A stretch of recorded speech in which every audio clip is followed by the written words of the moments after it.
মিষ্টি লাভাররা কোথায়, হাত তোলো তাড়াতাড়ি। আর এই ভিডিওটা কিন্তু ফুল স্কিপ না করে পুরোটা দেখতে থাকো। রাধে রাধে, আমি দেবশ্রী তোমাদের সাথে প্রত্যেক দিনের মিনি ব্লগ শেয়ার করতে চলেছি বা করি। যাই হোক, আমার এই মিষ্টি চাশনি খাওয়া দেখে পায়েলের কিন্তু রিয়াকশান ছিল এই রকম। তো তোমাদের সাথে শেয়ার করেই দিই, 2025-এর একটা ভিডিও তোমাদের সাথে আমি শেয়ার করতে চলেছি। তো 1 বছর পরে তোমাদের একটা ভিডিও শেয়ার করছি। তো 31শে ডিসেম্বরের এটা ভিডিও। প্রচুর মানে ঠান্ডা পড়েছিল, মানে তোমাদের মনে আছে কি জানি না, বাট আমার কিন্তু বেশ মনে আছে, কারণ ঠান্ডাটা বেশ ছিল। তো আমি ভেবেছিলাম এই ব্লগটা তোমাদের সাথে হয়তো হিন্দিতে একটু ট্রাই করবো, বাট সত্যি বিশ্বাস করো, 50 থেকে 60 বার বলার পরেও আমার একবারের জন্য মনে হয়নি যে এটা পারফেক্ট দেওয়ার মতো। তাই জন্য ভাবলাম দরকার নেই বাবা, নিজের মতো করে নিজের বাংলা ভাষাটাকেই সুন্দরভাবে সাজিয়ে তোমাদের সাথে একটু শেয়ার করাই যেতে পারে। তো প্রথমেই আমরা চলে গেছিলাম যে ঢাকুরিয়াতে, আর 2টো ব্রাঞ্চ রয়েছে সুরেশ মিষ্টান্ন ভাণ্ডার। বাট আমরা ফার্স্ট ব্রাঞ্চে যখন যাই, পায়েল বললো না থাক, এখানে যাবো না, আমরা যেখানে খাই সেখানেই যাবো।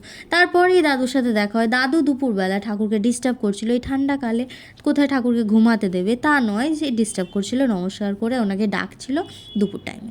তো আমি সেই বক্তব্য পেশ করলাম ওনাকে। তো তারপর একটু মিষ্টির কথা ভেবে নিজের মনটা একদম নাচি অবস্থা হয়ে গেছিলো।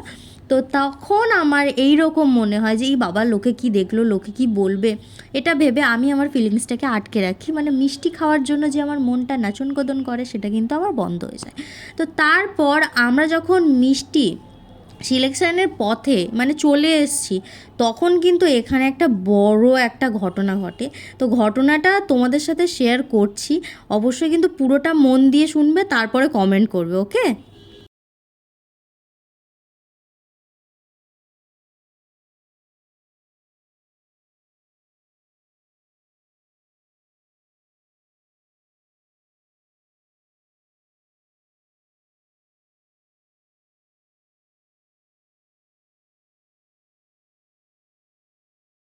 চলো, ঝগড়া কমপ্লিট। ইংলিশে ঝগড়া শুনেছো তো?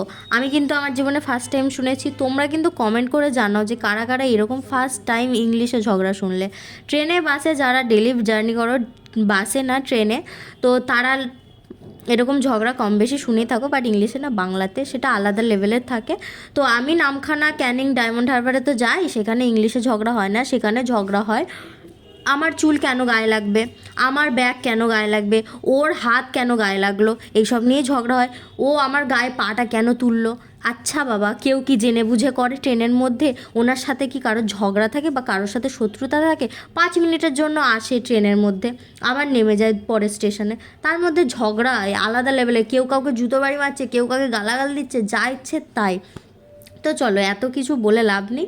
তো তোমাদের সাথে কাদের কাদের এরকম ঘটনা ঘটেছে অবশ্যই কিন্তু কমেন্ট করে জানিও। আর আমার এই ব্লগগুলো তোমাদের কেমন লাগে কিন্তু চ্যানেলটাকে সাবস্ক্রাইব করে রাখো আর কমেন্ট করে জানিও, হ্যাঁ?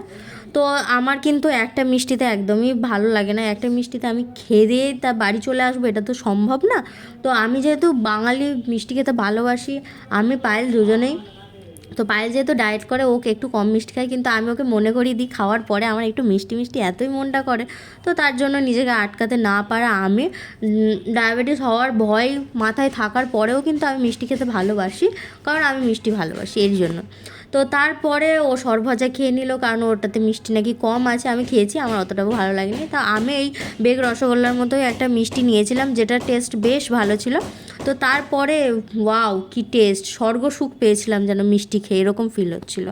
তো তারপরে এইবারে তো ব্রেক নিয়ে এসেছি, যেহেতু আমাদেরকে খাওয়া কমপ্লিট করতে হবে তাড়াতাড়ি। তো আমার এই ব্লগগুলো তোমাদের কেমন লাগছে কমেন্ট করে জানাও। আর আর্টের ভিডিওগুলো কিন্তু একদম স্কিপ করো না, সেগুলো কিন্তু প্রত্যেক দিন দেখো, কারণ হচ্ছে আর্টের